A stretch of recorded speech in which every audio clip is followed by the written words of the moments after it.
Va ora in onda Liberamente, variazioni e scorribande con Giovanni Sallusti. Eccomi qua.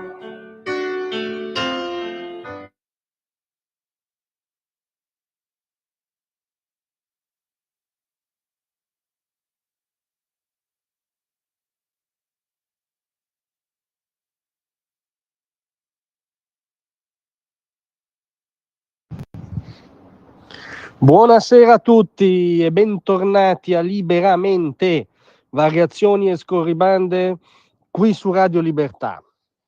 Allora, stranamente c'è un'iniziativa politica della Lega su cui non monta la gran cassa del mainstream.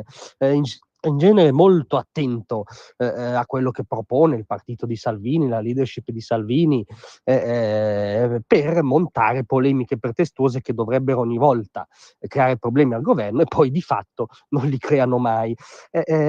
Sarà perché questa volta è assai difficile montare una polemica anche dal punto di vista viziato di lor signori.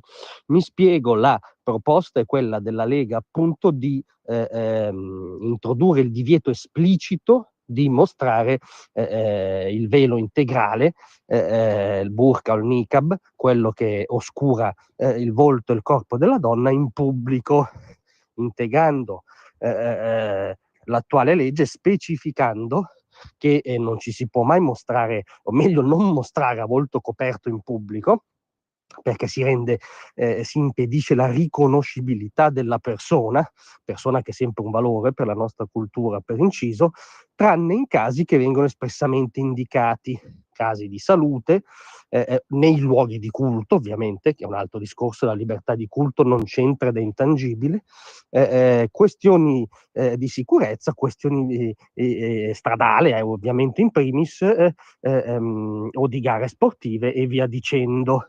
In più, questa proposta introduce un nuovo reato di occultamento del volto, cioè per coloro, padri, mariti, padri, padroni, patriarchi veri, per una volta il termine non è scomodato a caso, patriarchi che obbligano spesso donne minori al velo.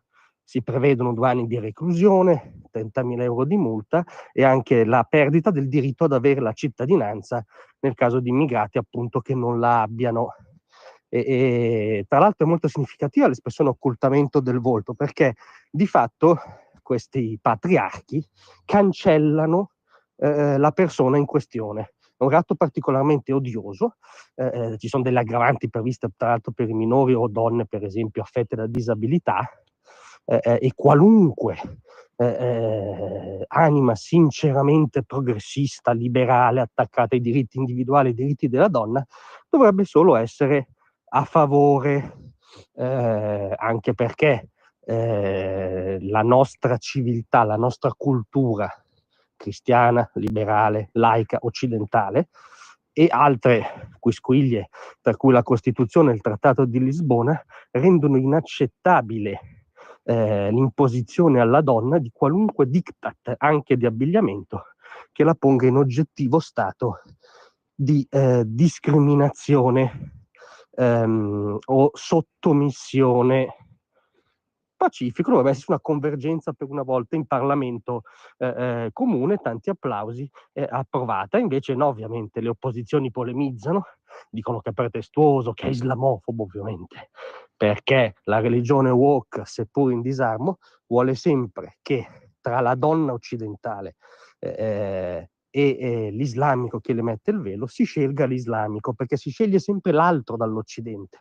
Questo è il dogma principale della religione woke. Quindi voi capite che oggi si conferma ancora una volta, i progressisti spesso sono i peggiori oscurantisti. Non c'è un motivo che sia uno per non trovare una proposta non solo di buon senso, ma radicata nella nostra cultura, nel nostro modo di vivere, nell'ABC di uno Stato liberale. Non è così per lor signori, non a caso rappresentano ormai un'esigua minoranza. Per qualunque italiano che vive nell'Italia reale, figlia della cultura italiana, è normale che non si possa imporre un velo integrale a una donna, che questo sia un reato, e che possano essere previste delle aggravanti. Siamo in Italia, non in Italistan. Grazie a tutti, a domattina.